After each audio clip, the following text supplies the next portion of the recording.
আসসালামু আলাইকুম। আশা করি আপনারা সবাই ভালো আছেন, আমরাও ভালো আছি আলহামদুলিল্লাহ। তো আজকে বেশ কয়েকদিন হয়ে গেছে আপনাদের সাথে তো প্রত্যেকদিন ড্রেসের ভিডিও দিচ্ছি, কথা হচ্ছে, বাট পার্সোনালি কোনো কথা হচ্ছে না। তো আজকে সোজাসুজি চলে আসলাম ক্যামেরার সামনে, একটু গল্প করব আপনাদের সাথে। তো অনলাইনের একটা বিজনেস শুরু করেছি, আমার অনেক দিনের ইচ্ছা ছিল। আসলে অনেক শখ আছে আমার, কিন্তু সাধ্য নেই, যেটাকে বলে শখ আছে সাধ্য নেই। অনেক স্বপ্ন দেখি, যেটাকে যে সেরাকাতার নিচে শুয়ে লাখ টাকার স্বপ্ন দেখা বলে, তো আমারও হয়েছে এই অবস্থা। অনেক বেশি স্বপ্ন ছিল।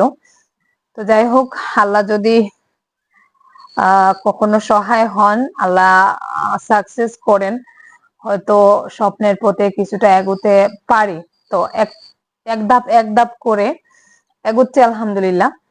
তো অনলাইন বিজনেসটা স্টার্ট করে আমি এত বিজি হয়েছি, বেশি একটা ড্রেস ডেলিভারি দেইনি, সেল করিনি, কয়েকটা করেছি। এই 10 থেকে 11টা ড্রেস সেল করেছি এই পর্যন্ত। তো তারপরেও আলহামদুলিল্লাহ এত কম সময়ের মধ্যে আমি ইউটিউবের মতন আমার অনলাইন বিজনেসেও যে আপনাদের ভালোবাসা পাচ্ছি, তো এটাই অনেক বেশি। তো আমিও আমার পক্ষ থেকে চেষ্টা করতেছি, আমার নিজের স্বার্থটা কিন্তু আমি দেখছি না। আমার ড্রেসগুলো যারা নিচ্ছেন অবশ্যই বুঝতে পারবেন। এখন আমি ইদানিং আমি কয়েকজন আপুর কাছ থেকে রিভিউ পেয়েছি, আলহামদুলিল্লাহ খুব ভালো রিভিউ পেয়েছি আমার ড্রেসগুলো নিয়ে। তো আমি ড্রেসগুলো কিনে আনছি, মোটামুটি একটা কেনা দাম আছে। তারপরে এটার যে কলকাতা থেকে এখান পর্যন্ত আসলো, এর একটা চার্জ আছে, রাস্তা খরচ আছে, চার্জ আছে, প্রত্যেকটা ড্রেসের মাথা পিছু কিছু দাম পড়ে যায় চার্জ হিসাবে, কুরিয়ার চার্জ। তো সবকিছু মিলিয়ে আমি যে ড্রেসগুলো ডেলিভারি দেই, আমার কিন্তু এখন পর্যন্ত নিজস্ব কোনো ডেলিভারির ব্যবস্থা আমি করতে পারিনি। ইনশাল্লাহ প্ল্যান আছে, আমি নিজে যদি কোনো ব্যবস্থা করতে পারি, আমি নিজে থেকে আর কি কিছু ড্রেস একসাথে নিয়ে, মনে করো আমি 4-5 দিন কিছু অর্ডার নিলাম, তারপরে একদিন বের হয়ে আমি ড্রেসগুলো ডেলিভারি দিলাম, জুবাইর বা আমি যে কেউ। তো ওইভাবে আমি যদি করি তাহলে আমার ডেলিভারি চার্জের খরচটা কমবে। তো আমি কিন্তু ডেলিভারি চার্জ আপনাদের কারোর কাছ থেকে নিচ্ছি না, আমি সেই চার্জটা আমার কাঁধের উপর নিয়ে নিচ্ছি। তো এখন হয়তো আপনারা ভাববেন আমি ড্রেস থেকে অনেক লাভ করতেছি, যার জন্য ডেলিভারি চার্জটা আমি দিয়ে দিচ্ছি। আসলে এমনটা না। আমি বিজনেসটা অনেক শখ থেকেই শুরু করেছি, অনেক শখ আমার। আমি যখন আমাদের এদিকে ইউটিউব চ্যানেল শুরু করেছিলাম, তখন কিন্তু মহিলা ইউটিউবারদের মধ্যে আমি ফার্স্ট ছিলাম, মুসলিম মহিলা ইউটিউবার যারা। করিমগঞ্জ আর শিলচরের হাতে গোনা 2-1 জন মনে হয় হিন্দু মহিলা ছিলেন, যারা তখন থেকে ব্লগ করতেন। তো আমাদের করিমগঞ্জের মধ্যে আমার মনে হয়, আমি যতটুকু জানি, আমার মুসলিম মহিলাদের মধ্যে আমি প্রথমে ব্লগ চ্যানেল ওপেন করেছিলাম। আর আলহামদুলিল্লাহ আমাকে দেখে, আমার থেকে ইন্সপায়ার্ড হয়ে এখন আমাদের এই আশেপাশে, করিমগঞ্জের কথা ছেড়ে দিলাম, এই আশেপাশে অনেক মহিলা যারা ইউটিউবিং করতেছেন বর্তমানে। তো আমার নিজের বাড়িতেও আমার বোন, আমার ভাইয়ের বউ, যারা জলজান্ত প্রমাণ, আপনারা দেখছেন। তো আমি যখন শুরু করেছিলাম, অনেক ঘাত প্রতিঘাতের মধ্যে দিয়ে কিন্তু আমি কাজটা চালিয়ে গিয়েছিলাম। আমার ইউটিউব জার্নিটা কিন্তু অতটা সহজ ছিল না, তারপরেও আলহামদুলিল্লাহ এখনো ওই জায়গায় টিকে আছি। আর আমাকে দেখে অনেকেই ইন্সপায়ার হয়েছে। আমিও অনেককে প্রথম দিকে কিন্তু আমার চ্যানেলটা যখন আরেকটু বড় ছিল, আমি অনেককেই, কখনো কিন্তু কেউ বলতে পারবে না আমি কারো কাছ থেকে টাকা নিয়ে ইউটিউব চ্যানেল প্রমোট করেছি।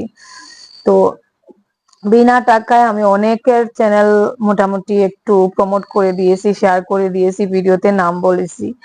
কারণ আমি চাই আমাদের সমাজের, বিশেষ করে মুসলিম সমাজের, তো মেয়েরা আসলে অনেকটা এগিয়ে।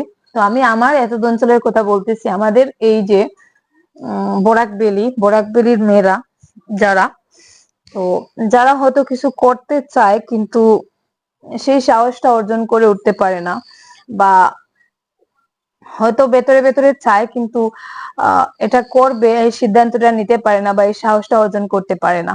তো এই দিক থেকে আমার খুব ভালো লাগে, কারণ আমাকে দেখে অনেক মেয়েরা ইন্সপায়ার হয়েছে, যারা আজ ইউটিউবিং থেকে হয়তো 2-4 টাকা ইনকাম করতে পারতেছে।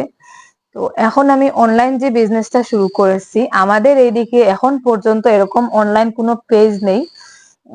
হিন্দু হয়তো বাইরের দিকে একটু শহর অঞ্চল যেগুলো, সেগুলোতে হয়তো 2-1 জন থাকতে পারে, তবে আমার জানা মতো এরকম কেউ নেই। আর গ্রামাঞ্চলে তো একেবারেই নেই। তো এটাও আমি সাহস করে শুরু করছি। দেখা যাক কতটা কি আমি সাকসেস হতে পারি। আর যদি এখান থেকে আমি সাকসেস হই, তাহলে আমাকে দেখে হয়তো আরো 10 জন, এরকম অনেক মহিলা, অসহায় মহিলা আছেন, কিছু করতে চাইতেছেন কিন্তু করতে পারতেছেন না। তো আরো 10 জন মহিলা হয়তো আমাকে দেখে বড় জোর 10টা নাইটি নিয়ে হয়তো অনলাইনে সেল করা শুরু করবেন। সেখান থেকে আসলে সাকসেস কখন কোন পর্যায়ে আসে, কিভাবে আসে বলা যায় না। তো যাই হোক, আমি চাই যে কোনো কিছু একটা প্রথমে আমি শুরু করি, আমাকে দেখে আরো 10 জন মেয়ে ইন্সপায়ার্ড হয়ে, মানে একটু সামান্য হলেও নিজের পায়ে দাঁড়ানোর চেষ্টা করুক। প্রত্যেকটা মেয়ের স্বাবলম্বী হওয়াটা খুব বেশি জরুরি, যেটা আমি মনে করি। আমি হয়তো আমার লাইফে সেরকম সিচুয়েশন ফিল করিনি, আলহামদুলিল্লাহ। আমার হাজবেন্ডের থেকে আমি সেরকম কোনো সমস্যা বা টাকা পয়সার হয়তো আমার হাজবেন্ডের অত বেশি ছিল না, তারপর আলহামদুলিল্লাহ আমার যখন যেটা ইচ্ছা হয়েছে আমি করতে পারছি। তারপরেও আমার মতন তো হয়তো সবাই না, অনেকে আছেন 5 টাকা 10 টাকা নিতে গেলেও হয়তো হাজবেন্ডের থেকে অনেকগুলো কথা শুনতে হয়। আমি বললাম হাজবেন্ডের অনেক টাকা আছে, হাজবেন্ড হয়তো দিলেন কোনো কথা না বলেই 2000-5000 টাকা দিয়ে দেন ওনার ওয়াইফকে। তারপরেও নিজের ইনকামের টাকাগুলো আসলে আলাদা, ওগুলো মন খুলে কিছু করা যায়, মন খুলে নিজের আপনজনদেরকে কিছু দেওয়া যায়। তো যেটা আসলে হাজবেন্ডের টাকায় হাজবেন্ডের কোনো আপত্তি না থাকলেও হয়তো নিজের ভেতর থেকে একটা গিলটি ফিল হয়। তো ওই জন্যই আমি চাই যে আমাদের মুসলিম সমাজের যারা আর কি চায়, সবাইকে আমি বলতেছি না, যারা চায় কিছু একটা করতে, হয়তো সুযোগ পাচ্ছে না বা সাহস পাচ্ছে না বা সাহস করে এগিয়ে আসতে পারতেছে না, তো তারা কিছু একটা করুক। যাদের প্রয়োজন কিছু একটা করার, তারা করুক। তো যাই হোক, এতটুকুই। আর এখন কি বলবো, আমার বাবার বাড়ির প্রপার্টি নিয়ে। তো গতদিন একজন আপু কমেন্ট করছেন, খুব খারাপ লাগে আসলে। আমি যা কিছু করি, যা কিছু হয়, আমি কিন্তু সরাসরি সোশ্যাল মিডিয়ায় আপনাদেরকে দেখাই, ভালো কিছু হলেও দেখাই, খারাপ কিছু হলেও দেখাই। তো গতদিন একজন আপু কমেন্ট করছেন, এই কিছুদিন আগে যখন তোমার হাজবেন্ড অসুস্থ হয়েছিলেন, তখন তুমি তোমার বাবার বাড়ির সম্পদটা কেন বিক্রি করলে না? তো এটা আসলে সম্পদ বললে ভুল হবে, তখন কিন্তু আমার বাবা আমাদের জায়গা জমিগুলো ভাগ করে দেন নাই। আর আমার ভাই বোনদের মধ্যে আমি সবার ছোট, তারপরেও তখন বাবা বলেছিলেন, কিন্তু আমিও চেষ্টা করেছিলাম, বলেছিলাম, কিন্তু তখন যারা এখন আমার জায়গাটা কিনছে, তখন তারা মানে একটু দামাচাপার মধ্যে ছিল যে কিনবে কি কিনবে না। কারণ ওই যে আমি আগেই বলেছি আপনাদেরকে ভিডিওতে, কারণ আমার বাবার বাড়ির ওই দিকের জায়গাগুলো, আমার শুধু আমার বাবার বাড়ির এদিকে না, ওই দিকের সমস্ত জায়গা যেগুলো আছে, জায়গা জমি ঘর বাড়ি, তো সবকটা জমি এই যে খাজনা দেওয়া যে পাট্টা জমিগুলো হয়, ওগুলো না। ওই জমিগুলোতে সমস্যা আছে, হয়তো সরকার কোনোদিন যদি দুষ্টামি করে নিয়ে নিতে চায়, তাহলে বর্তমানে যে অবস্থা চলতেছে আর কি, তো বিজেপি সরকার যদি থাকে, হয়তো ভবিষ্যতে জায়গাগুলো নিয়ে কোনো সমস্যাও হতে পারে। আহ আর যেখানে এখন সরকার চাইলে যে কোনো জায়গা থেকে, শহরাঞ্চল থেকেও দেখা যায় অনেক সময় লোকজনকে উচ্ছেদ করে দেয়। তো ওর জন্য আমার বাবার বাড়ির ওদিকে জমিগুলোর দাম অতটা বেশি না। আহ ওখানে এখন বর্তমানে বিঘা 3.5 লাখ 4 লাখ ওরকম আর কি বিক্রি হচ্ছে। দানের জমি, একেবারে রাস্তার সাইডের দানের জমি 3.5 লাখ 4 লাখ টাকা বিক্রি হচ্ছে, তাও সবাই কিনতে চায় না। যদি মনে করো কারো বাড়ির সাইডে এক টুকরা জমি পড়ে গেল, ওই জমিটা তাদের প্রয়োজন, বেঁচে থাকার ক্ষেত্রে তাদের খুব প্রয়োজন, তাদের রাস্তা তৈরি করবে বা বাড়ি থেকে নামবে, নেমে তারা কিছু করবে বা একটা পুকুর করবে, মানে এই জমিটা তাদের একেবারে গড়ের কাছে। তো ওই জমিটা দেখা যায় কেউ চাইলে কিনে। তো আমার বাবার বাড়ির ওই দিকের জমিগুলো কিন্তু ওইরকম। তো ওই সময় কিন্তু বাবা বলেছিলেন যে যদি পেলে ওখান থেকে তো আমি কিছুটা জমি পাবো, তো ওখান থেকে আমার যেখানে ইচ্ছা যে কোনো জায়গা থেকে কিছুটা জমি যদি আমি কাস্টমার পাই তাহলে বিক্রি করে দিতে। কিন্তু ওই সময় আমি বলেছিলাম, কয়েকজনকে বলেছিলাম, যদিও ওই সময় জায়গাটা আলাদা করে দেওয়া হয় নাই, তারপরেও আমি বলেছিলাম, কিন্তু ওই টাইমে আমি কোনো মানে নিশ্চয়তা পাই নাই যে কেউ নিবে। আর এত তাড়াতাড়ি তো আসলে কেউ টাকা রেডি করেও বসে নাই।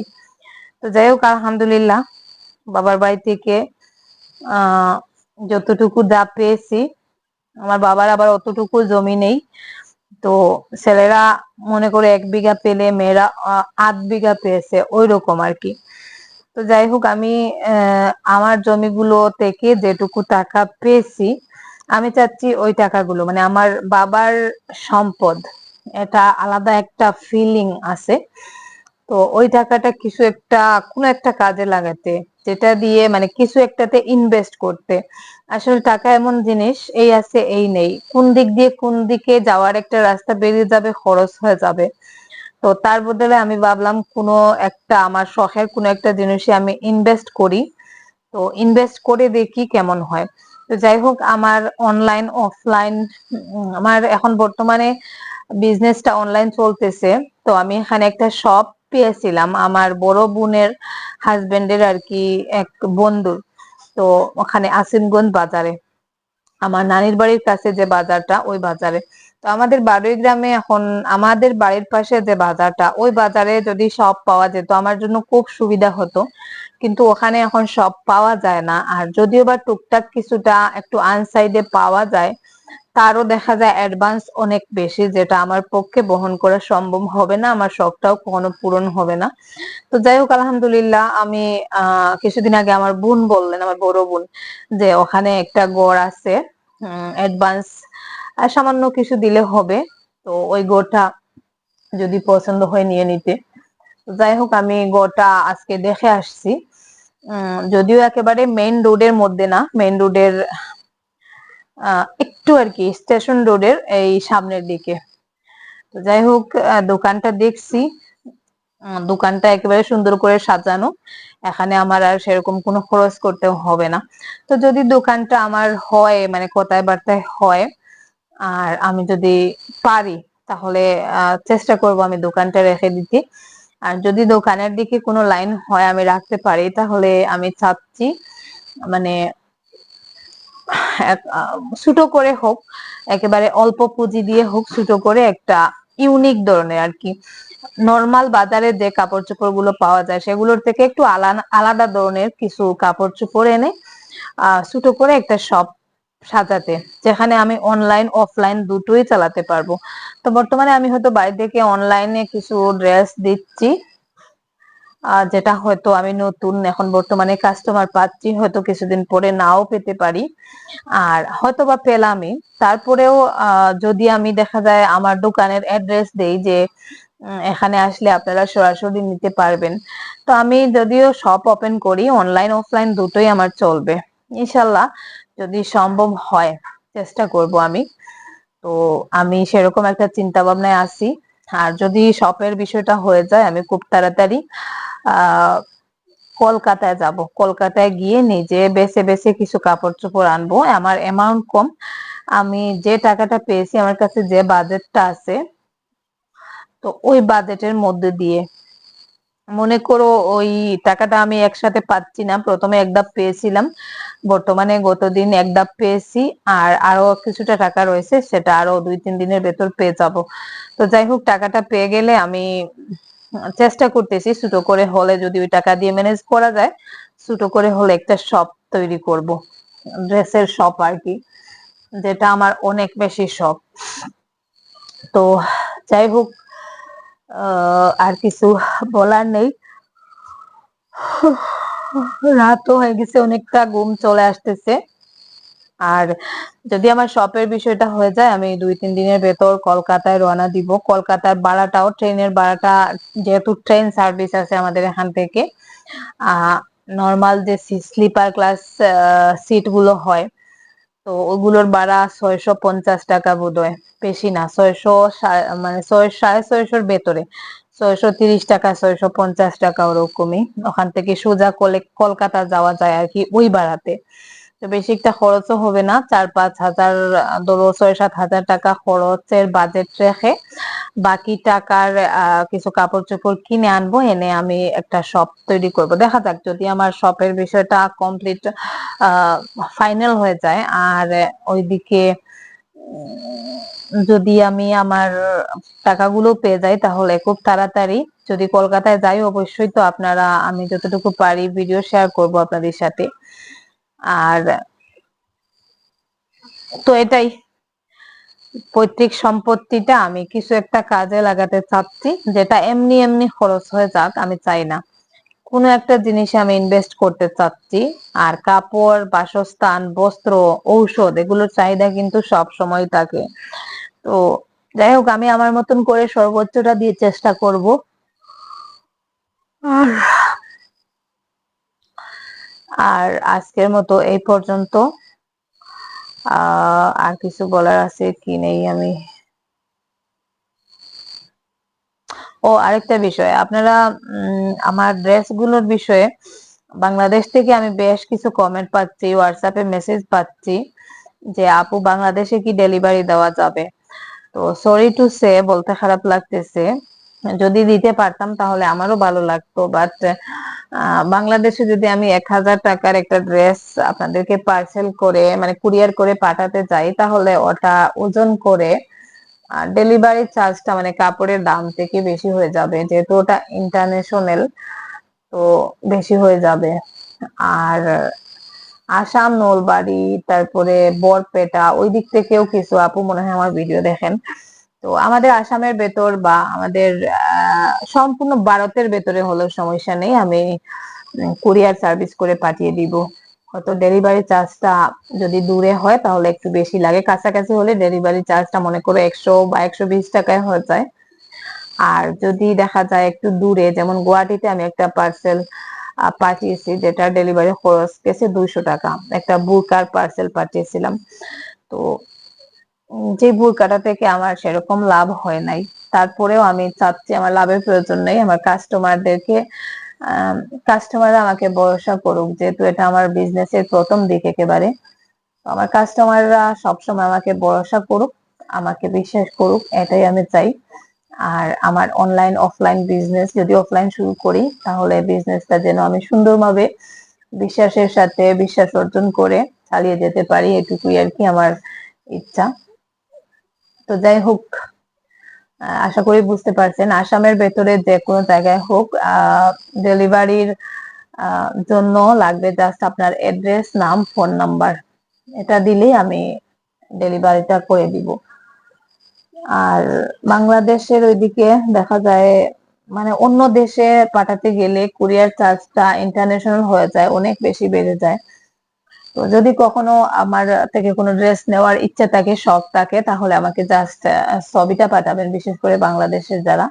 তো আমি যখন বাংলাদেশে যাব, ইনশাল্লাহ বাংলাদেশে তো যাব, অনেকবারই যাব, গেছি। তো আবার যখন যাব, আমি কিছু ড্রেস নিয়ে ওখান থেকে আপনাদেরকে দিয়ে দিব। যদি যাই, 15-20টা ড্রেস তো এমনিতেও নেওয়া যায় বাংলাদেশে গেলে। তো যদি যাই, অবশ্যই আমি, যদি কোনো ড্রেস বেশি পছন্দ হয়ে যায়, আমি ড্রেস, আমাকে জাস্ট ছবিটা দিবেন, আমি আহ, একটা বা দুইটা ড্রেস স্টকে রেখে দিব, বা যখন যাব তখন আমি স্টকটা আবার কালেক্ট করে আপনাদের জন্য নিয়ে যাব। তো যাই হোক, আজকের মতো এই পর্যন্ত। সবাই ভালো থাকুন, সুস্থ থাকুন। আল্লাহ হাফেজ, আসসালামু আলাইকুম।